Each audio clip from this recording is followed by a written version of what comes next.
Bismillahirrahmanirrahim. Nahmadu wa nusalli ala Rasulil Kareem. Assalamu alaikum wa rahmatullah. Good morning, everybody.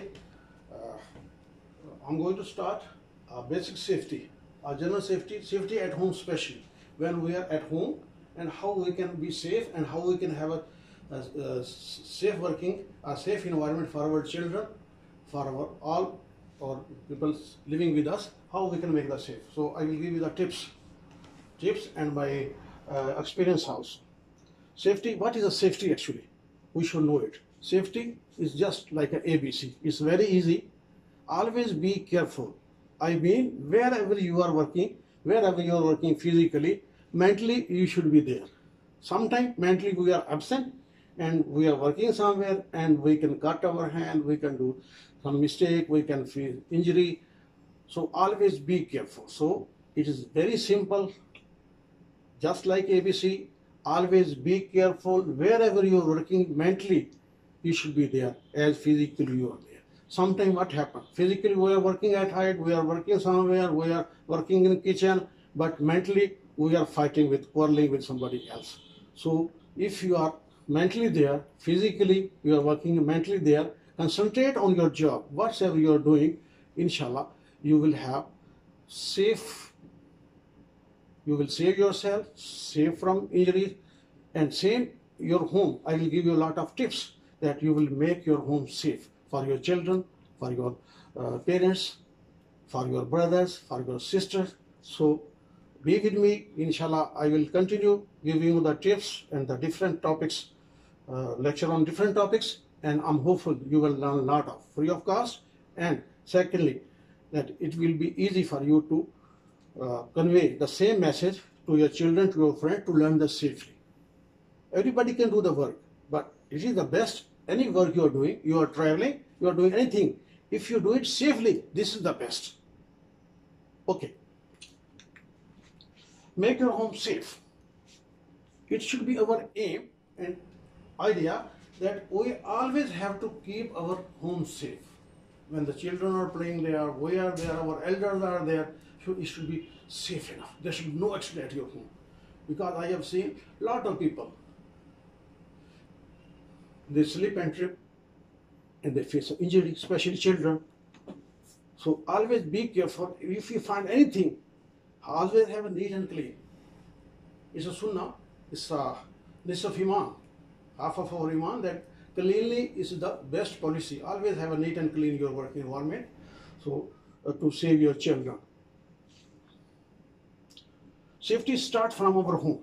It begins from our home, starts from home. So always it's a sunnah. So whenever you wear a shoe, shake. I give you an example. This is a safety shoe. One day, as I have been working in Pakistan Air Force, I was working at that time in a rescue flight. I was getting late. I wore my coverall. When I wore my shoe, something soft was touching on my toe. I thought that either my shoe has become shorter than before. What happened? But when I just move it and shake my hand, there was one frog sitting inside. Remember it. Not only the snake, there are some kinds of frog are more poisonous with compared to snake. So always it's a sunnah. Whenever you wear your shoes, you shake. Anything, any insect can bite you. Any insect, a scorpion, anything sitting in it, when you shake it, that will go out. So make this routine. Tell to your children, whenever they are wearing your shoes, they should shake. So that if anything sitting inside, it will go away. So when you wear your clothes, shake your clothes. So if there any insect, it will drop. It's a sunnah also, you will get blessings of Allah.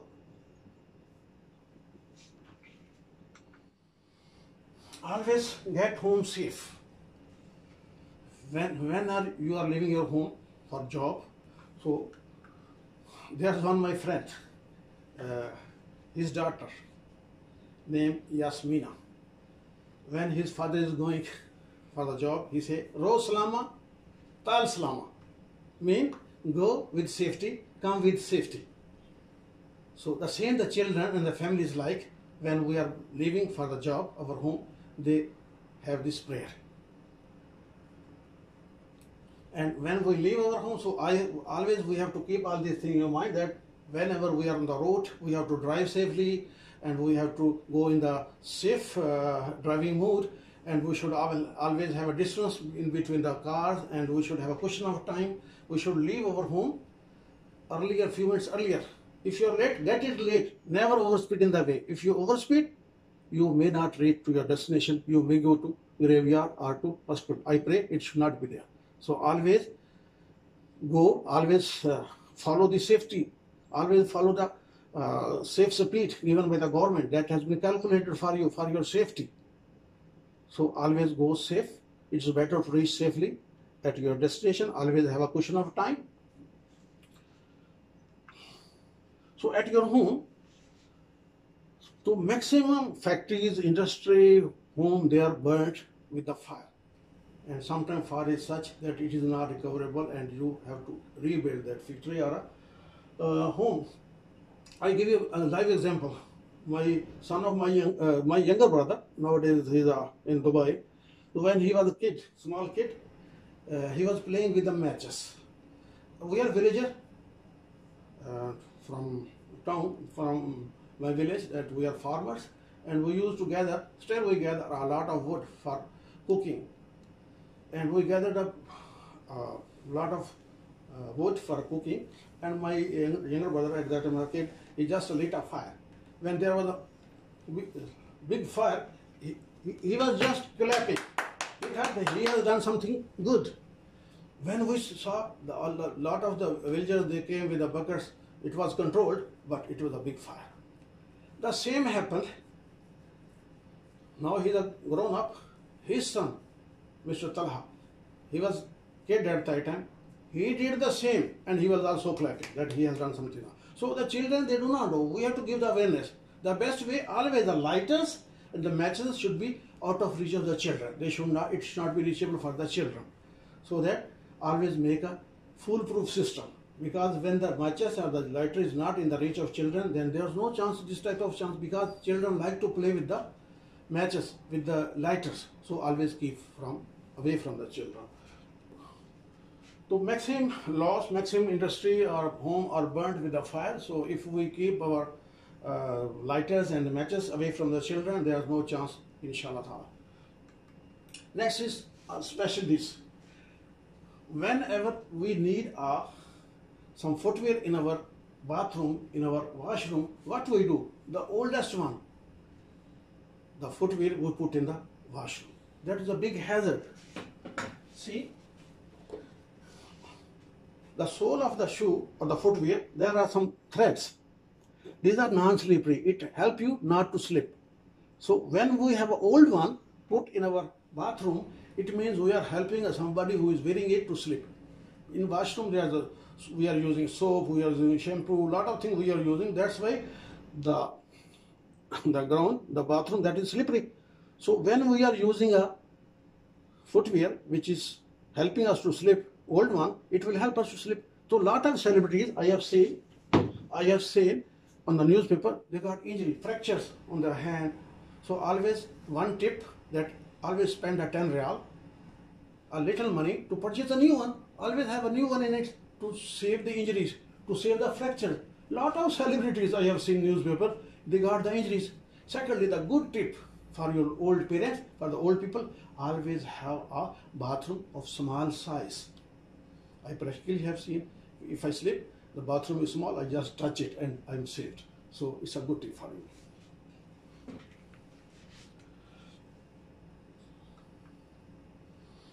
So material handling. If you are materially handling less and you are descending from the ladders, from the stairs, you are unable to see what is in front of you. So this is not the way to carry the this load, this weight. Whenever you are carrying any luggage or any baggage, so it should be lower down. You should be capable to see in front of you. If you cannot see it, you can slip, you can miss the step, so you can face a big injury. So always have a proper handling. When you are handling your way, your vision should be clear. Secondly, when you are using a ladder or a stair, you must have You should have use your hand. This one hand should be on the. So always be careful. When you are descending or ascending, your vision should be very much clear. So handrail. There is a handrail on both sides. The handrail must be used. With one hand should be on the handrail. If you slip or you miss a step, so you can protect, save yourself. So this is the proper way. When you are picking any load, so there is such a way. If you pick with your backbone is a miracle of engineering. It's very delicate. And the veins from your brain to control your lower part of the body is going with your backbone. Those are very tiny. If these are injured by lifting or due to any reason, then there's no repair. Big pain, and one can be on the bed for a long time. I can give you an example of my best friend, Riaz Ahmed Khan. We have been working both in Pakistan Air Force. So what happened, one day his wife was also a bank officer. She was riding on a bike with her brother. In the way there was an accident. And she dropped and she had an injury on backbone. For the last more than 25 years, now she is sitting on the bed. So she needs two guys to help for the bathroom, to help for other things. So it's a big, so have a lesson. So always take care of your backbone. How? When you are carrying any load, I can give you the example. Suppose this is a load, it's a big one. So you will sit down. You will just sit down with the force of your leg. You will pick it, not with the force of your backbone. Now backbone is very delicate. If you have some injury, and then it will be a big problem for you. So always use your feet to pick it up. If you have bigger load, then ask some of your friends should come and help you.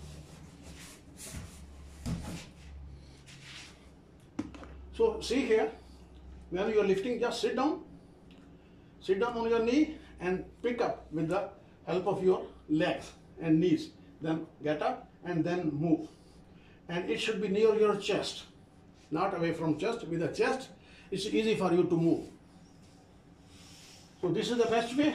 Always have a lifting, proper lifting, anything you're lifting at your home, so lift like this. So never use your backbone to lift up. If you're using backbone, it's a big risk.